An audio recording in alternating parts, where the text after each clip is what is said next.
Hey there, everyone, and welcome back to Utility Sports. Today, we're coming at you with another individualized team mock draft. If this is a series that you guys do enjoy, please leave a like button on today's video. Also, don't forget to subscribe. We'll be doing a lot more of these as we build up to the NFL draft. We are just 2 weeks away from the NFL draft. That's right, 14 days. It feels like we've been covering it forever. That's because mostly we have been. Hopefully, you guys have been enjoying the videos. Today, we're going to be focused on the New York Giants.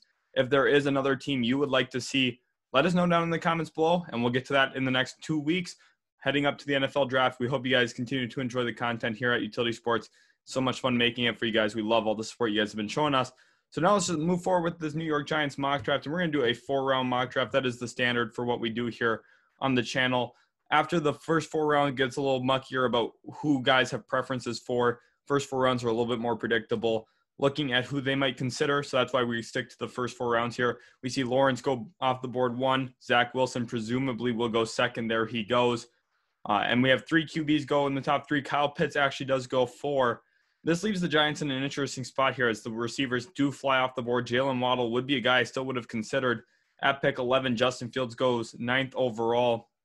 And I think the hope here would have been Rashawn Slater falling to pick 11, but he actually does go 1 pick in front of us, which kind of limits our options. I think offensive tackle would have made the most sense in a lot of ways. I know you got Andrew Thomas, who they took last year, 4th overall, and also added Matt Pert in a later round. Those are 2 quality tackles. However, Rashawn Slater would have been a surefire improvement over those 2 guys, in my opinion. I just think he's a very well-rounded prospect. I think he's one of the best pass blockers to come out of the NFL draft in quite some time, and I think he's going to be a really good player in the NFL. I think the Giants would have loved to grab him. Instead, he stays in that NFC East with the Dallas Cowboys. So here at pick 11, what could we be looking at here? I think edge is just too much up in air right now to really mock one at pick 11. I just don't see that being the selection here. If anything, the Giants could look to move down, try and build up some assets on days 2 and 3 of the draft by moving down from pick 11 if they do want to grab an edge, in my opinion. So at this point, I think you have to be really strongly considering Elijah Vera-Tucker here out of USC.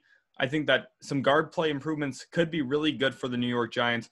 Right now, at this point, they are starting Will Hernandez, who I did like a lot coming out, and also Zach Fulton, who is a quality guard. But I think Elijah Vera-Tucker provides a lot of versatility on the offensive line.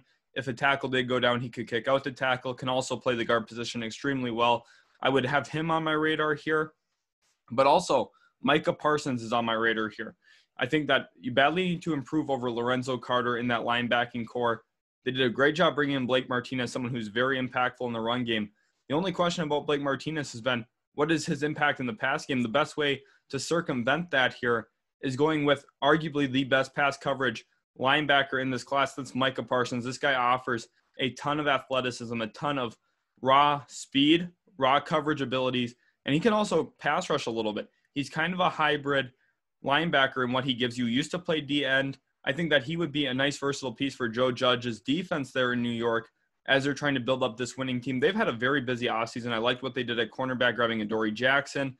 I also liked what they did at tight end, grabbing Kyle Rudolph as a complementary piece. And I think all in all, this team's been very, very smart with their moves. Kenny Golladay, I think, is a little bit of an overpay, but at the same time, he is easily their number 1 wide receiver on day 1. They needed to make a move there. They had to pay to get him, but it was well worth it because of what he's going to bring to that roster. Here at this point, I am going to mock Micah Parsons. I think that this guy is a raw, athletic beast. He would be the pick for me at 11 if I was running the New York Giants because of what he could give me as my weak side linebacker off of Blake Martinez. I think that makes the most sense. You're looking at real productivity there in that linebacker core, and it's a big-time move, I think, for the New York Giants. They need to get better in the pass game, and why not help out those cornerbacks by bringing in a very good coverage linebacker into the middle in Micah Parsons, someone who's also really good downhill. He's going to get washed out a little bit in the run game from quality blocks, but in open field, he is very, very good. This is kind of what I would think about with Levante David and Devin White there in Tampa Bay, what those 2 guys bring together. You're getting a little bit of a shade of that with Blake Martinez and also Micah Parsons, in my opinion. Now, Blake Martinez isn't as good as Levante David's been. Don't get me wrong there. But all in all, I think that this would be a very smart move for the New York Giants. And here, the board's actually fallen pretty nicely for us. We do still have all the options here on the interior offensive line for the most part. The only one who has gone is Elijah Vera-Tucker, and that is where I think I'm going to stick at this point.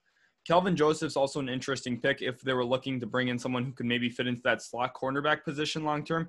I know he's a little bit bigger, 6'1", but I think he has all the ball skills you need to play him in that slot cornerback spot. That would be an interesting selection for me at this point.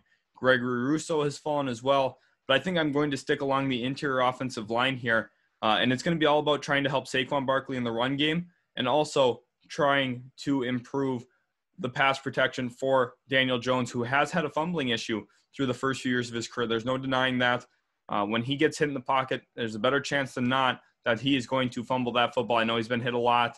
It's not necessarily all his fault, but I'm just saying you need to build up that offensive front in front of him to keep him upright, to limit those turnovers. So I'm actually going to opt for Wyatt Davis here out of Ohio State. He's a guy who's fallen a little bit.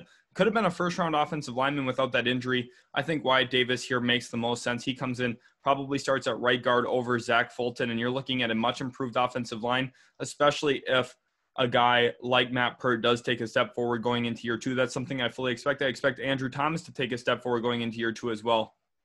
Had a rough start there in New York, those 2 tackles did, but I think all in all, that we could see those guys take step forwards. Also, Nate Solder, he could be a starter there in New York as well. I know he is back. We'll see who ends up winning that starting job along those tackle spots. But all in all, I think bringing in a quality guard who can really block in the run game makes the most sense to me. Bill Cox is still on the board here. This is an interesting turn of events here as well. I would be surprised. I actually shocked if he falls to round 3 in the actual NFL draft. I see him as a mid to high second round pick. Actually, I would be very shocked if he falls as far as he has. If he's still on the board, okay, he goes 73rd overall. I was going to be tempted to take him, even though we already addressed that position with linebacker in round 1. He's that good of a prospect. I would have considered it. Now here at 76, the Giants are in an interesting spot here. Richie Grant's a guy that sticks out to me. I know a lot of you guys on the channel do like Richie Grant. I think he does have a lot to offer as well at the safety spot.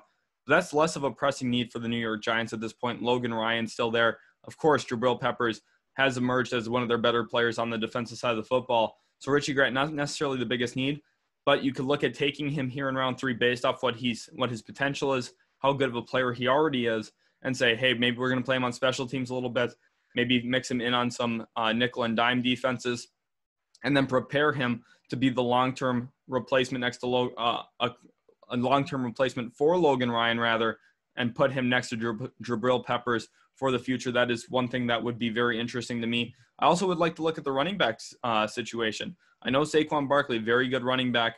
This is not going to be looking to draft his replacement. This is going to be looking to draft his spell back. Kenneth Gainwell, a guy I like a lot. Trey Sermon, I think, has a lot of nice characteristics to him as well. Bringing in one of those 2 players could help alleviate some of the pressure on Saquon Barkley, especially coming off a torn ACL. You don't want to have to ride him this next season. You want to have some options. And I think Kenneth Gainwell would be a great fit for Daniel Jones too, giving him someone, hey, we can check the ball down to him. He'll make plays after the catch. He's going to be very reminiscent of what Antonio Gibson was this past year for the Washington football team. Kenneth Gainwell, coming from that same system there in Memphis, is kind of a combo running back wide receiver. He could be a nice piece for the New York Giants moving forward as well. Also looking along this team, I think edge is a position of need for sure. But I think that there's a guy in round 4 I can wait on at this point. That's Victor Dimukeje. I think he'd be a perfect fit into this Giants defense. So here, actually, I'm going to opt for Kenneth Gainwell. I think that there's too much offensive potential there with that pick. So far, we have spent 2 of our picks on offensive players. I do think this defense does need a little bit more work. But if we can come back round 4, grab an edge that I think is a pretty quality edge in a guy like Victor Dimukeje, then all in all, I think we're having a pretty solid, well-rounded draft at this point. We'll see here as round 3 continues to go who does fly off the board, who doesn't. Amon-Ra St. Brown finally goes. Tylan Wallace goes. I know that's a fan favorite of Austin's. He really likes Tylan Wallace here on the channel. But here we see kind of the edge board's been a little slow. We have a few go this round now at this point. But that's what I was saying. Jay Tufaili is also here. He would be an interesting piece for me. I think that they should be looking for a nose tackle. They did end up losing Delvin Tomlinson to the Minnesota Vikings this offseason, so that is a position of need as well. The tough thing is it's hard to address all of these needs when you're going through the draft. Jay Tufaili does go right in front of us. That makes it a little bit harder. Dylan Moses had actually fallen all the way down to 114. I would be surprised if that happens just based off of his raw athleticism. But here you see who's on the board still for us. Victor Dimukeje. I did risk it a little bit on the edge position, but I feel really good about finding Victor Dimukeje in round 4. I think he's a guy that's going to develop really well in the NFL, presents good athleticism, good bend at that position. I think that he's a guy kind of being slept on in this NFL draft process. He's a guy I think is going to be really good in a 3-4 or 4-3 system, perfect for this hybrid defense of Joe Judge that I think is going to fit in nicely. They gave Leonard Williams the bag. Now it's about finding another edge rusher, someone who's going to complement him. And I think Victor Dimukeje has long-term potential of being that. The nice thing for the New York Giants is not only are they much improved for this next season, but they've also taken a good long-term approach. The guys they brought in this offseason have been young. Kenny Galladay's only 27. He's got 3-4 good years ahead of him. Also, Adoree Jackson, a younger cornerback, he has a lot of good football ahead of him as well. This Giants rebuild and this Giants retool isn't necessarily all about this year. It's all about trying to take a long-term approach while also improving this football team one day at a time. And I think this draft right here is a good example of them doing that. Micah Parsons, I think best player on the board probably at pick 11, presents a lot of rare physical attributes that you're looking for in modern day linebacker play. He can cover out in space. He's really good in open field as a tackler. And all in all, I think he can move side to sideline better than anyone in this linebacker class. That is how quality of a player he is. Then round 2, you come and get a guy who can really maul in the run game in Wyatt Davis. I think that just builds up their offensive line. That is a nice pick. There's a few different ways they could have gone. They could have really looked at the edge position there. There were still a few good ones on the board. There was a couple tackles as well. And like I had mentioned, too, there's a safety on the board there. There's a lot of different ways you could go if you're the New York Giants there. Let me know what you guys would have done in round 2 instead of Wyatt Davis, potentially. Kenneth Gainwell, I think, is a real luxury pick. I think that he's a very slept-on prospect in this class as well. And then Victor Dimukeje, I really like what he brings at that edge position. Grabbing him at 116, I think, is real value in this mock draft. Hopefully you guys did enjoy. If you did, smash that like button. Don't forget to subscribe to Utility Sports for more great premium utility sports coverage on the NFL draft. We will be doing a live stream during the draft. Make sure you're here for that. We would love to have you guys in the live stream talking to you and just getting your guys' thoughts on the picks as they come in. And we'll catch you in the very next video.